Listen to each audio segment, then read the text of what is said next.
তো দেখে ফিরলাম সিয়াম আহমেদের রাক্ষস। আয় হায়, সিয়াম আহমেদ কি দেখাইলো এটা, হ্যাঁ খেলা দেখাই দিছে। আমি এখনো মুভিটা মাথা থেকে বের করতে পারতেছি না। সেম ঘটনা ঘটছে আমার বরবাদ দেখার টাইমে।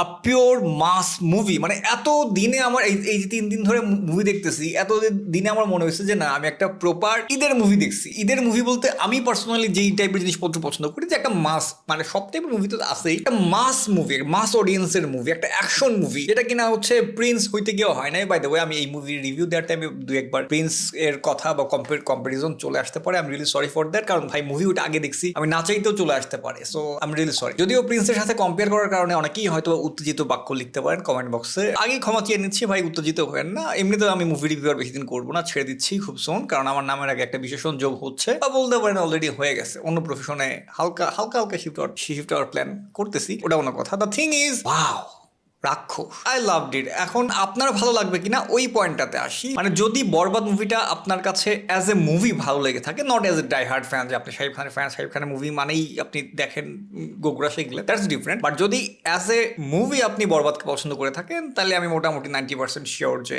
এই মুভিটাও আপনার ভালো লাগবে। 10% হাতে রেখে দিচ্ছি আমার নিজের সেফটির জন্য। ওকে, তো মুভির রিভিউ বা ডিসকাশনে ঢোকার আগে আরেকটা কথা একটু বলে নেই। সেটা হচ্ছে, যদি আপনি এই মুভিটাতে লজিক খুঁজতে চান, যেটা আমার আগে বরবাদের রিভিউতে ভাই এক্স্যাক্টলি সেম ঘটনা ঘটছে। সেটা হচ্ছে, আমি বরবাদের রিভিউ দেওয়ার পর হালকা ছোটখাটো একটা ব্যাকল্যাশ খাইছি। ব্যাকল্যাশটা কেমন? যেমন হচ্ছে আমার কোর অডিয়েন্স বা আমাকে পছন্দ করে এমন অনেকেই আমাকে মোটামুটি বলতে পারেন যে ধুয়ে দিচ্ছে, যে ভাই বরবাদ মুভি আপনার পছন্দ, আপনাকে না আপনার কত ম্যাচিওর মানুষ ভাবতাম, আপনি বরবাদের মতো একটা মুভিকে আপনি পছন্দ ভালো বললেন, যেটা কোনো লজিক নাই, কোনো আগামাথা নাই, কোনো পুলিশ নাই ভাই, মার্ডারের পর মার্ডার করতেছে, কোনো পুলিশ আসতেছে না ভাই, মানে এটা কি কেমন সম্ভব? এটা কি সম্ভব নাকি? বাস্তবে হয় নাকি? সেই প্রশ্নের উত্তরে আমি বলবো যে ভাই, আপনি যদি বাস্তব জিনিস দেখতে চান, তাহলে আপনি ডকুমেন্টারি দেখেন। এটা হচ্ছে কত টাইপের, কত ধরনের, কত জনরার মুভি তো হয়। সো আপনি অন্য জনরার মুভি দেখেন, আপনার হইতেই পারে যে এই টাইপের জনরা আপনার ভালো লাগবে না। এটাকে কাইন্ড অফ আপনি বলতে পারেন একটা অল্টারনেটিভ রিয়েলিটি, ডিফারেন্ট রিয়েলিটি। এটা বাস্তব জগতের সাথে মিলাইতে গেলে হবে না। আপনি দেখেন না, ওই যে কি বলে অ্যানিমাল মুভি দেখেন, অ্যানিমাল মুভিতে মার্ডারের পর মার্ডারের পর মার্ডারের পর মার্ডার হইতেছে, বাট কোনো পুলিশ নাই মানে অনেক জায়গাতেই কোনো লজিক নাই, কিন্তু তারপর মানুষ পছন্দ করতেছে, মানুষ দেখতেছে, মুভি হিট করাই দিচ্ছে। অনেকে সমালোচনাও করছে, অনেকেই যে আরে ভাই কি রে ভাই, মার্ডারের পর মার্ডার করতেছে, কোনো পুলিশ নাই, ঘটনা কি? সো সেম ব্যাপারটা এখানে খাটে। কারণ হচ্ছে আমি যেটা বুঝতে পারছি যে হচ্ছে এই মুভিটা হেভিলি ইন্সপায়ার্ড ফ্রম অ্যানিমাল বা হচ্ছে কবির সিং, এই দুইটা মুভি থেকে হেভিলি ইন্সপায়ার্ড। সো ইন্সপিরেশনের ক্ষেত্রে আমার কোনো প্যারা নাই। ইভেন কোনো ক্ষেত্রে যদি কপিও হয়, তাও আমার প্যারা নাই, যদি কপিটা গুড হয়। আমরা মানে ইউজুয়ালি যেটা অভ্যস্ত, আমরা দেখা গেছে একদম ভাই কপি পেস্ট কেরানির মতো, যে ভাই একটা কেরানির গল্প তো অনেকেই শুনছেন মনে হয় কম বেশি, যে একজন কেরানিকে বলা হয়েছিল যে ভাই তুমি কপি করো, ধরেন এই শেষের কবিতা, এই বইটাকে তুমি কপি করো, নাও তোমাকে দিলাম। একজন কেরানি নিছে, নেওয়ার পর হচ্ছে একটা পেজে, ধরেন 100 নম্বর পেজে গিয়ে দেখছে হচ্ছে একটা মাছি পড়ে আছে। তো সে কপি করার টাইমে আরেকটা মাছি মাইরা ওই 100 নম্বর পেজে, মানে তার কপি ভার্সনে 100 নম্বর পেজে একটা মাছি মাইরা ওইখানে বসায় রাখছে কপি। সো বাংলাদেশের আগের বহু এরকম হয়েছে কপি পেস্ট মুভি, একদম same to same dialogue to dialogue copy করছে। সো সেইখানে যদি একটা হোল মুভিতে 2 মিনিটের কোনো একটা পোর্শন অন্য একটা ইন্ডিয়ান মুভি বা 5 মিনিট বা 10 মিনিটের কোনো একটা পোর্শন যদি মিলেও যায় অ্যান্ড যেটা সুন্দরভাবে প্রেজেন্ট করা যায়, তাহলে আই থিঙ্ক এতে কোনো প্যারা খাওয়ার কথা না। এবার আসেন হচ্ছে আস্তে আস্তে আমরা মুভির স্টোরিটা যদি ঢুকতে চাই, অফকোর্স যেটা আমি এই মুভির ট্রেলারের রিভিউ বা রিয়েকশনে আমি বলছিলাম যে এই মুভিটা অ্যাজ এ টেমপ্লেট বরবাদ মুভির সাথে অনেকাংশেই মিলে যায়, অ্যান্ড মিলে যাওয়াটাই স্বাভাবিক। এটা একটা বড় রিজন হচ্ছে এই মুভিটাও সেম ইউনিভার্সের, যে এই কথাটাও আমি বলছিলাম রিভিউ দেওয়ার টাইমে, ট্রেলার রিভিউ দেওয়ার টাইমে বা রিয়েকশন দেওয়ার টাইমে। ওই যেহেতু জিল্লু, ওই ট্রেলারে কিন্তু ছিল যে জিল্লু খায়া, এরকম একটা লাইন ছিল, তার মানে এই মুভিতেও জিল্লু আছে, অ্যান্ড জিল্লু যেহেতু আছে, ওই ইউনিভার্সেরই আরেকটা স্টোরি বলতে পারেন এই মুভিটা। অ্যাজ এ টেমপ্লেটও কিছু ক্ষেত্রে মিলে যায়, যেমন হচ্ছে অ্যাজ এ ক্যারেক্টার ওয়াইজ অনেকাংশেই এই ক্যারেক্টারটা, ধরেন আপনি ওই যে অ্যানিমেলের রণবীর কাপুর বলেন বা কবির সিং বলেন, আলফা মেল।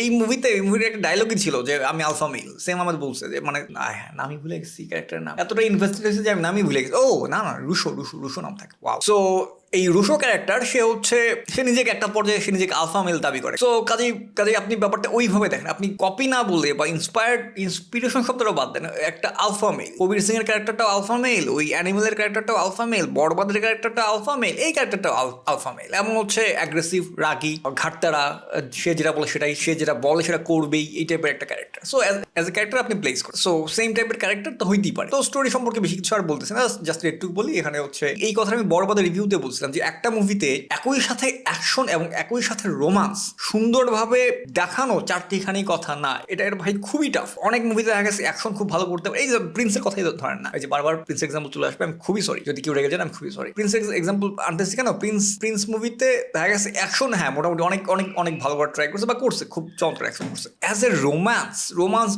মানে পারফেক্ট ভাবে পোর্ট্রে করতে পারে না, এই জন্যই কিন্তু মুভিটা নিয়ে অনেক সমালোচনা হইতেছে ওভারঅল ওয়ার্ল্ড ওয়াইড, বা হচ্ছে ওয়ার্ল্ড ওয়াইড না যে ধরেন সাউথ ইন্ডিয়ান সরি মানে ইন্ডিয়ান মানে ইন্ডিয়ান সাবকন্টিনেন্টালের মুভির কথা বলতেছি। এখানে দেখা গেছে যে অ্যাকশন খুব ভালো করে ফেললে রোমান্সটা ঠিকঠাক মতো দেখাইতে পারে না, আবার রোমান্টিক দিকে ভালো মতো ফোকাস করলে অ্যাকশনটা ঠিকঠাক মতো দেখাইতে পারে না, কারণ দুইটাতে একই সাথে ফোকাস করা খুবই টাফ। বাট এই মুভিটাতে প্লাস বরবাদ মুভি, দুইটা মুভিতেই এই দুইটা বিষয় এত সুন্দরভাবে ব্লেন্ড করছে, রোমান্টিক মানে রোম্যান্স এবং অ্যাকশন জাস্ট পারফেক্ট মানে এর চেয়ে সুন্দরভাবে রোমান্স এবং অ্যাকশনকে এর চেয়ে সুন্দরভাবে ভাই ব্লেন্ড করা যায় না। আমি যদি এক লাইনে বলতে চাই, এখানে রোমান্স আছে, অ্যাকশন আছে, বিট্রিয়াল আছে, লাভ আছে, রেভেঞ্জ তো বলছি মনে হয়, এর একটা মিশেল অ্যান্ড খুবই চমৎকার একটা মুভি। যদি না আপনি লজিক খুঁজতে চান অ্যান্ড বেশি কিছু গালিগালাজ আছে, অনেকে এইগুলো এই জিনিসপত্র পছন্দ করতে নাও পারে। আরেকটা ব্যাপার একটু সাবধান করে দিই, আপনারা হচ্ছে মুভিটা দেখার আগে অফকোর্স ট্রেলারটা দেখে যায়, কারণ ট্রেলার দেখলে আপনার মুভিতে কি আছে এটার ব্যাপারে একটা আইডিয়া পাবেন। অনেকেই ট্রেলার দেখে না, ফ্যামিলি নিয়ে দেখতে চলে যায়। আমার এই যে প্রেশার কুকার মুভি দেখতে গিয়ে একটা ঘটনা ঘটছে, সেটা হচ্ছে এক ছেলে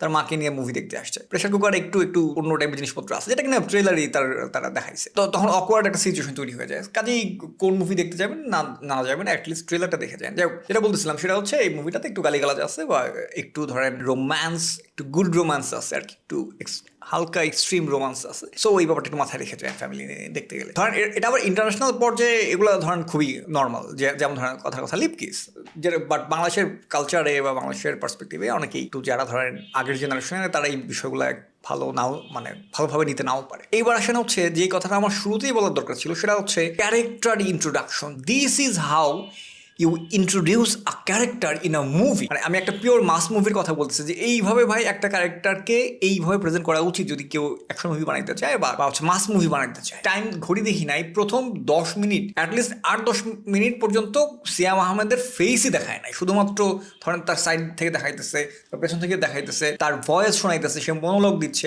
বা অন্যদের সাথে কথা বলতেছে, কতটা সে অ্যাগ্রেসিভ বা কতটা সে রাগী, কতটা সে রুড, সে অন্যদের সাথে কিভাবে কথা বলে, কিভাবে আচরণ করে, তার ক্যারেক্টার সম্পর্কে মোটামুটি গুড একটা আইডিয়া দিয়ে দেয় প্রথম 8-10 মিনিটে উইদাউট শোয়িং হিজ ফেস। তার ফেস এখনো ছাড়াই তার ক্যারেক্টার সম্পর্কে একটা আইডিয়া দিয়ে, যে এটা এত জোস লাগছে বিষয়টা, এটা বলার বাইরে। নায়িকার ক্ষেত্রেও তাকে হচ্ছে এত সুন্দরভাবে ইন্ট্রোডিউস করাইছে, ধরেন 1-2 মিনিট পর্যন্ত তার ফেস দেখাইছে বা চুল দেখাইছে বা সাইড থেকে দেখাইছে, যে কোনো একটা কারণে সে টেনশন ফিল করতেছে সেটা দেখাইছে, তারপরে ফাইনালি গিয়ে তার ফেস দেখাইছে। টু গুড, মানে ক্যারেক্টার এই মুভির বেস্ট পার্ট ছিল ক্যারেক্টার ইন্ট্রোডাকশন। এবার আসলে হচ্ছে অ্যাক্টিং। সিয়াম আহমেদ জাস্ট সে মানে একদম পুরো যেটা বুঝলাম সেই ক্যারেক্টারের মধ্যে ঢুকে গেছে, এই ক্যারেক্টারের মধ্যে এমনভাবে ইনভেস্টেড, এমনভাবে ঢুকছে যে আমার মনে হচ্ছে যে এইটাই সিয়াম আহমেদ এরকম। তারপর হচ্ছে সিয়াম আহমেদের বিপরীতে যে ছিল সুস্মিতা, সেও ভাই চমৎকার, মানে সে ওপার বাংলার এত সুন্দরভাবে তাকে প্রেজেন্ট করছে, মানে তার প্রতি একটা আলাদা ভালো লাগা তৈরি হয়ে গেছে। অ্যান্ড অফকোর্স অনেক ভায়োলেন্স আছে, অ্যান্ড একটা পর্যায়ে গিয়ে মানে ভায়োলেন্সের পরিমাণ এত বেশি বা হচ্ছে ধরেন অ্যাকশনের পরিমাণ এত বেশি যে একটা পর্যায়ে গিয়ে আমার মানে অ্যাকশন দেখতে আমি বোর হয়ে গেছি ভাই, আর কত অ্যাকশন, মানে পুরোটা ধরেন অ্যাকশনে ভরপুর, এত পরিমাণ অ্যাকশন দেখাইছে, মানে বোর হয়ে গেছি বলতে আমি not in a negative sense আমি বলতেছি না, কারণ হচ্ছে এত পরিমাণ অ্যাকশন দেখাইছে যে হচ্ছে দেখা গেছে একটা পর্যায়ে খালি অ্যাকশন, অ্যাটাক পাল্টা অ্যাটাক এরকম আর কি। এবার আসলে হচ্ছে সিনেমাটোগ্রাফি। অনেক সময় না দেখা গেছে অনেকেই অনেক অ্যাকশন মুভি করার ট্রাই করে বা করছে, আগে ধরেন নাটক করতো বা হচ্ছে ধরেন নাটক বানাইতো অ্যাজ এ ডিরেক্টর, পরবর্তীতে মুভিতে আসছে, কিন্তু পরবর্তীতে মুভিতে আসার পর দেখা গেছে তার সিনেমা দেখলেও সিনেমা ফিলটার আসে না, নাটক ফিল হয়। এরকমটা কিন্তু অনেকবার ঘটছে, আর এটা নিয়ে প্রচুর আলোচনা কথাবার্তা হয়। এই মুভিটাতে আমি প্রপার একটা মুভির ফিল পাইছি, যে আমার মনে হচ্ছে যে না আমি আসলে একটা মুভি দেখছি। তো কালার গ্রেডিংটাকেও আমি সিনেমাটোগ্রাফির সাথেই রাখবো, যে দুইটা ব্যাপার মিলে হচ্ছে আমাকে প্রপার মুভির ফিলটা আমাকে দিচ্ছে। এবার যদি হচ্ছে গানের কথা বলি, ভাই প্রত্যেকটা গান এত সুন্দর, যেটা রোমান্টিক সেটা রোমান্টিক সঙ্গের ফিল, প্রপার রোমান্টিক সঙ্গের ফিল দিচ্ছে, যেটা আইটেম সং সেটা প্রপার আইটেম সঙ্গের ফিল দিচ্ছে। সো এই আইটেম সংটা মাইনাস অ্যান্ড অ্যাপেল আছে, সেই এনজয় করছি, এটা আমি রেকর্ড করতে ভুলে গেছিলাম, তাই এক্সট্রা অ্যাড করলাম। আর ব্যাকগ্রাউন্ড মিউজিকের কথা যদি বলতে চাই, বরবাদের মতো এখানেও সেম খুবই চমৎকার ব্যাকগ্রাউন্ড মিউজিক। দেখা গেছে ভিলেনের ভাই আমি তো বলতেই ভুলে গেছি, মেইন জিনিসটা বলতেই ভুলে গেছি, যদিও আমি স্পয়লার দিচ্ছি না বা অনেকেই হয়তো জেনেও গেছে যে একটা বিগ সারপ্রাইজ আছে অ্যাজ এ ভিলেন রোল, সেটা আমি বলতেছি না কে বা কি, যেহেতু তারা সারপ্রাইজ হিসেবে রাখছে আই থিঙ্ক সবার সেটা সারপ্রাইজ হিসেবে নেওয়া উচিত, আমি আর বেশি কিছু বলতেছি না। অ্যান্ড হচ্ছে জিল্লুর ব্যাপারে যেটা বলতে চাই, খুব মজা পাইছি কি জানেন, আমি যে হলটাতে ছিলাম এই হলটাতে আমার ধারণা যে ম্যাক্সিমাম অডিয়েন্স ছিল হচ্ছে তারা নিউট্রাল অডিয়েন্স, যে সিয়াম আহমেদের ডাইহার্ড ফ্যান না, আবার কোনো হিরোরই ডাইহার্ড ফ্যান না, তারা ভালো মুভি আসলে দেখে, এরকম একটা হলে ছিলাম আমি। সো দেখা গেছে যে পুরাটা টাইমে সিয়াম আহমেদ এন্ট্রি নিছে বা বিগ বিগ ঘটনা ঘটছে, কারো কোনো চিল্লা পাল্লা নাই, কিন্তু বাট জিল্লুর এন্ট্রি যখন হয়েছে তখন পুরা হল চিল্লায় উঠছে। সো এটা খুবই গুড একটা মোমেন্ট ছিল। অনেকদিন পর মানুষ পরিচিত জনকে দেখলে যেরকম ঘটনা একটা সেরকম বলতে পারেন। সো ওভারঅল যদি আমি বলতে চাই, this is a very good movie. যদি আমি এটাকে এন্টারটেইনমেন্ট পারপাসে আমি বলি, যদি ওই লজিকে যান যে এটা লজিক হইল না কি লজিকলেস মুভি, সেটা সেটা ডিফারেন্ট সিনারিও, ডিফারেন্ট কেস। তাহলে আমার মতে হচ্ছে কেউ যদি হচ্ছে একদম বাস্তব কোনো কিছু দেখতে যায় তাহলে তার ডকুমেন্টারি দেখা উচিত আমার মতে। তো দ্যাটস ইট, এটাই হচ্ছে আমার ওভারঅল কথাবার্তা। অনেক কিছু হয়তো বা মিস যেতে পারে, মিস দিছি হয়তো বা প্রপারলি সব কিছু বলতে পারি নাই। সো যদি কিছু মিস যায়, পরবর্তীতে আমার একটা প্ল্যান আছে যে সবগুলো মুভি দেখার পর একটা ওভারঅল সামারি দেবো, তখন হয়তো বা ব্যাকআপ পূরণ করে দেবো। দ্যাটস দ্য কথাবার্তা। টাটা।